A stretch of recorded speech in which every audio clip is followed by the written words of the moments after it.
Hello students, आज हम physics का फर्स्ट चैप्टर स्टार्ट करने जा रहे हैं जो कि है भौतिक जगत, जो कि यूनिट 1 से ही है, भौतिक जगत तथा मापन। ठीक है, यूनिट 1 का फर्स्ट चैप्टर भौतिक जगत स्टार्ट करने जा रहे हैं। ठीक है, तो इस चैप्टर को स्टार्ट करने से पहले जो आप नोट्स बनाओगे, ठीक है, तो उसको दो तरीके से बनाने होंगे। जो दो नोट्स होंगे, ठीक है, दो तरीके का मतलब दो नोट्स बनाने हैं। एक में आपको थ्योरी का लिखना होगा और एक दूसरे में आपको न्यूमेरिकल का लिखना होगा। ठीक है, तो क्या होगा, जब जैसे ही कोई चैप्टर स्टार्ट होगा या चल रहा होगा, उसमें जो भी थ्योरी मैं लिखवाता जाऊँगा उससे रिलेटेड अगर कोई न्यूमेरिकल होगा तो हम साथ के साथ न्यूमेरिकल की कॉपी में करते जाएंगे। ठीक है, तो इससे क्या होगा, जो आप पहले क्या करते थे कि न्यूमेरिकल को चैप्टर जब तक फिनिश नहीं होता था तभी उसी के बाद करते थे, लेकिन अब क्या होगा, हम साथ के साथ न्यूमेरिकल को भी करते चलेंगे, क्योंकि इसमें न्यूमेरिकल चैप्टर में जो न्यूमेरिकल की संख्या होती है वो बहुत ज़्यादा है। ठीक है, तो उसको चैप्टर फिनिश होने के बाद अगर आप करोगे तो बहुत टाइम लग जाएगा, तो उसलिए आपका जो टाइम है वो काफ़ी वेस्ट होगा। तो उस टाइम को कंज्यूम करने के लिए, बचाने के लिए हम क्या करेंगे, दोनों ही एक साथ लेके चलेंगे। तो आप दो नोट्स बनाएं, एक पर आपको सिर्फ थ्योरी लिखनी होगी, और थ्योरी यानी आपको डेरिवेशन, जितनी भी डेफिनेशन होंगी, परिभाषाएं, वो सब आपको लिखने होंगे। ठीक है, ओनली न्यूमेरिकल के लिए अलग कॉपी बनानी है, केवल न्यूमेरिकल जो आपके अंक के क्वेश्चन होते हैं वो दूसरी कॉपी में करने होंगे। ठीक है, तो दो कॉपियाँ बनानी है। तो हम फर्स्ट चैप्टर स्टार्ट कर रहे हैं भौतिक जगत। ठीक है, तो नाम से पता चल रहा है हमें भौतिक से संबंधित बहुत सारी बातों के बारे में इसमें सुनने को मिलेगा, पढ़ने को मिलेगा। ठीक है, तो इसमें जो फर्स्ट टॉपिक हम लेके चल रहे हैं वो है विज्ञान। ठीक है, ये आपके एग्ज़ाम में कभी भी नहीं पूछा जाएगा कि विज्ञान से आप क्या समझते हो, छोटी छोटी क्लासों में पूछे जाते हैं। ठीक है, लेकिन एक आम तौर पर कहीं भी आप जा रहे हो, कोई भी पूछ सकता है इस तरीके से कि विज्ञान क्या है, साइंस क्या है।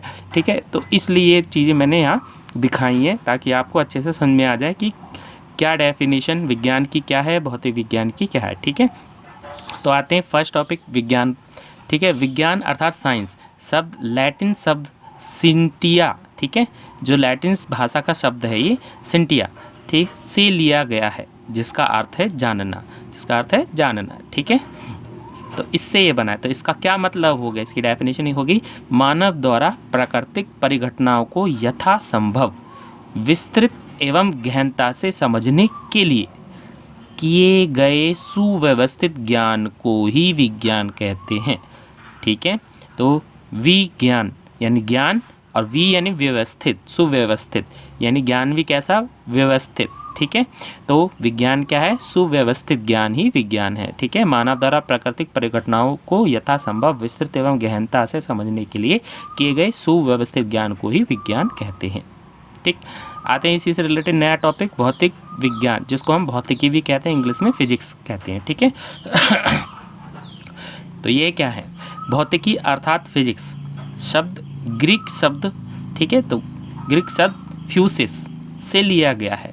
ग्रीक शब्द यानी ग्रीक भाषा का ही शब्द है ये फ्यूसिस, जिसका अर्थ है प्रकृति, नेचर। ठीक है, तो इसका अर्थ क्या हो गया, फिजिक्स का यानी फ्यूसिस का प्रकृति। तो इससे क्या इसकी डेफिनेशन बनी, भौतिकी यानी फिजिक्स की बात करें, वह विज्ञान है जिसके अंतर्गत प्रकृति अथवा प्राकृतिक घटनाओं का वैज्ञानिक अध्ययन किया जाता है। ठीक, इसकी एक और डेफिनेशन दी रखी है। ठीक है, ऐसे बहुत डेफिनेशन है, अलग अलग साइंटिस्ट के अकॉर्डिंग अलग अलग डेफिनेशन है।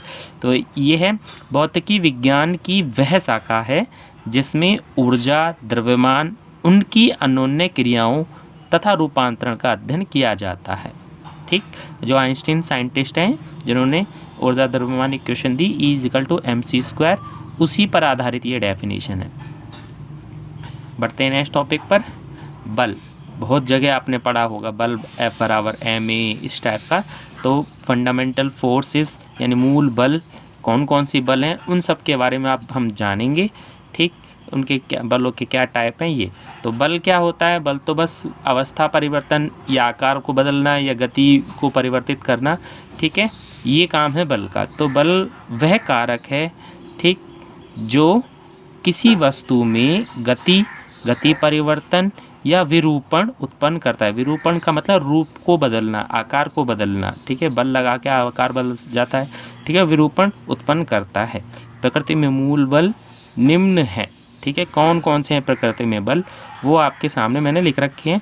एक तो है गुरुत्वाकर्षण बल, जानते होगे, कोई भी ग्रह उपग्रह, ठीक है, या कोई भी दो पिंड आपस में जो बल उत्पन्न करते हैं वो गुरुत्वाकर्षण बल होते हैं, ठीक है। आपने देखा होगा गुरुत्वाकर्षण क्षेत्र में कोई भी वस्तु हो तो पृथ्वी उसे अपनी ओर आकर्षित कर लेती है, ठीक है। तो क्या हुआ, पृथ्वी ने उस वस्तु पर बल लगाया और उसे अपनी ओर आकर्षित कर लिया, तो ये जो बल लगाया वही क्या है, गुरुत्वाकर्षण बल। तो सभी पिंडों के मध्य क्या होता है, गुरुत्वाकर्षण बल होता है, अगर वो ज़्यादा बहुत अधिक दूरी पर ना हो, ठीक है। अगर बहुत बहुत यानी अनंत पर हैं, यानी बहुत ज़्यादा दूर हैं या गुरुत्वाकर्षण क्षेत्र से ही बाहर हैं, तो हम बोल देते हैं उनके बीच में कोई गुरुत्वाकर्षण बल नहीं है। अगर ऐसा नहीं है तो गुरुत्वाकर्षण बल लगेगा ही लगेगा, जो कि हमेशा आकर्षण बल होता है, ठीक है। सेकंड है विद्युत चुंबकीय बल। विद्युत चुंबकीय, तो विद्युत भी ले रहे हैं इसके साथ, चुंबकीय भी ले रहे हैं बल, ठीक है। तो होता क्या है, दो आवेशों के बीच में जो बल लगता है वो आकर्षण या प्रतिकर्षण दोनों तरह का हो सकता है, जिसको हम क्या कहेंगे, विद्युत बल कहेंगे, ठीक है। और यदि आवेश, कोई भी एक आवेश गतिमान है तो उसके कारण चुंबकीय क्षेत्र भी उत्पन्न होने लगता है, ठीक है। तो अगर किसी चुंबकीय क्षेत्र में कोई आवेश है तो उस पर भी बल लगने लगेगा, जो कि क्या होगा, चुंबकीय बल होगा। तो इसका मतलब यदि किसी वैद्युत क्षेत्र में कोई आवेश रखा है तो उस पर वैद्युत बल लगेगा, और यदि कोई चुंबकीय क्षेत्र में कोई आवेश रखा है तो उस पर चुंबकीय बल लगेगा, ठीक है। क्योंकि वैद्युत यानी आवेश जो है उसके ही कारण विद्युत उत्पन्न होती है, तो क्या होगा, तो विद्युत के प्रवाह से हमें वैद्युत और चुंबकीय दोनों प्रकार के बल उत्पन्न होने लगेंगे, दोनों प्रकार के क्षेत्र उत्पन्न होंगे तो दोनों प्रकार के बल उत्पन्न होते हैं, इसलिए वैद्युत के साथ चुंबकीय वर्ड भी यूज़ कर रखा है, इसलिए विद्युत चुंबकीय बल बोलते हैं उसको, ठीक। थर्ड है प्रबल नाभिकीय बल। तो ये जो बल हैं नाभिक यानी छोटे छोटे कणों के मध्य लगते हैं, जैसे नाभिक, ठीक है, परमाणु हैं उनके मध्य, दो परमाणु के मध्य जो पास में है, दो इलेक्ट्रॉनों के मध्य, इस टाइप के, ठीक है, नाभिक और इलेक्ट्रॉनों के मध्य। तो इस तरह के जो बल हैं वो बहुत ही प्रबल होते हैं, ठीक। जो गुरुत्वाकर्षण बल हैं सबसे दुर्बल बल होते हैं, जितने भी बल यहाँ लिखे हैं या जितने भी प्रकृति में बल हैं सबसे दुर्बल बल होते हैं गुरुत्वाकर्षण बल, और सबसे प्रबल होते हैं नाभिकीय बल, इसलिए यहाँ पहले ही वर्ड लिख दिया प्रबल नाभिकीय बल, ठीक है। नाभिकीय बलों में एक और तरह का बल मिलेगा आपको, क्षीण बल, जो कि बहुत दुर्बल होते हैं, जो कि पाई मेसोन यानी जो एंटी न्यूट्रॉन पॉजिट्रॉन इनके बीच में जो बल होते हैं, जो कि क्या होते हैं, नाभिक के अंदर जो कण हैं बहुत ही छोटे दुर्बल ही कण होते हैं ये, जिनके बारे में आपको कहीं कहीं ही मिलेगा लिखा हुआ, ठीक है। तो उनके बीच जो बल लगते हैं वो क्षीण बल होते हैं, ठीक है। तो ये चारों इसमें लिखे हुए हैं, तो मैं अभी दो को अच्छे से बता देता हूँ, जिनका विस्तृत अध्ययन हम और आने वाले चैप्टरों में भी करेंगे, ठीक है।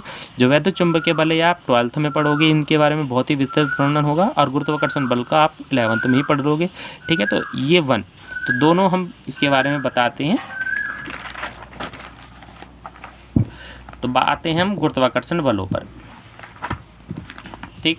तो गुरुत्वाकर्षण बल क्या है अब, तो गुरुत्वाकर्षण बल के लिए हम हमेशा क्या लगता है, दो वस्तुओं या दो पिंडों या दो ग्रहों इन सब के बीच में लगता है, कोई भी पिंड हो सकता है, वस्तुएं हो सकती हैं, ठीक है। मान लो एक वस्तु ये रही, एक ये रही, दोनों के दरम्यान m1 m2 है, ठीक है, एक का m1 एक का दूसरे का m2, तो उनके बीच में हमेशा क्या लगेगा, एक गुरुत्वाकर्षण बल होगा, और ये बल हमेशा कैसा होता है, आकर्षण का। यदि इनके बीच की दूरी r है, ठीक, तो गुरुत्वाकर्षण बल क्या होता है, इन दोनों के द्रव्यमानों के गुणनफल के अनुक्रमानुपाती और इनकी बीच की दूरी के वर्ग के व्युत्क्रमानुपाती होता है, यानी दो वस्तुओं के बीच गुरुत्वाकर्षण बल उनके द्रव्यमानों के गुणनफल के अनुक्रमानुपाती तथा उनके बीच की दूरी के वर्ग के व्युत्क्रमानुपाती होता है, अर्थात द्रव्यमानों के गुणनफल के अनुक्रमानुपाती और उनकी बीच की दूरी के वर्ग के व्युत्क्रमानुपाती होता है। तो इन दोनों को कंबाइन कर दो तो ये नीचे आ गया, इसके कंबाइन कर दिया, ठीक है। तो अनुक्रमानुपाती होता है तो एक कांस्टेंट आ गया g, ठीक है, जहाँ g क्या है,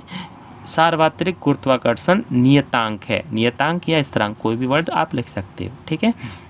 तो यह बल हमेशा आकर्षण बल होता है तथा यह प्रकृति में पाया जाने वाला सबसे दुर्बल बल है, ठीक है, इससे दुर्बल बल कोई नहीं है, ठीक।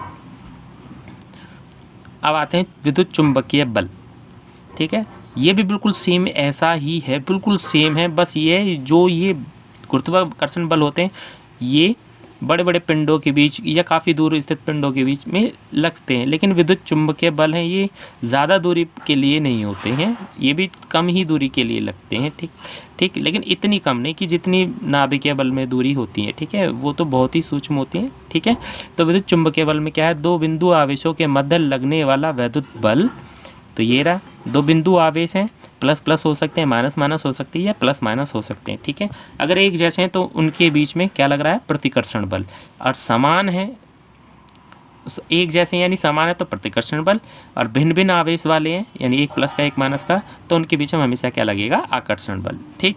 तो दो आवेश ले लिए, जिन एक पर आवेश Q1 दूसरे पर Q2 और उनके बीच की दूरी r, तो उन पर जो आकर्षण बल लगेगा, अगर विपरीत प्रकृति के हैं और समान प्रकृति के हैं तो प्रतिकर्षण बल। तो ये बल क्या होगा, दो बिंदु आवेशों के मध्य लगने वाला वैद्युत बल दोनों आवेशों के गुणनफल यानी Q1 × Q2 के अनुक्रमानुपाती तथा उनके बीच की दूरी के वर्ग के व्युत्क्रमानुपाती होता है, ठीक है। बिल्कुल सेम यही है, बस यहाँ आवेश है और यहाँ क्या था, द्रव्यमान था, ठीक, पहले वाले में, ठीक। अर्थात F प्रोपोर्शनल हो गया Q1 × Q2 और F प्रोपोर्शनल हो गया 1/r, दोनों को कंबाइन कर दिया तो F प्रोपोर्शनल हो गया Q1 Q2/r²।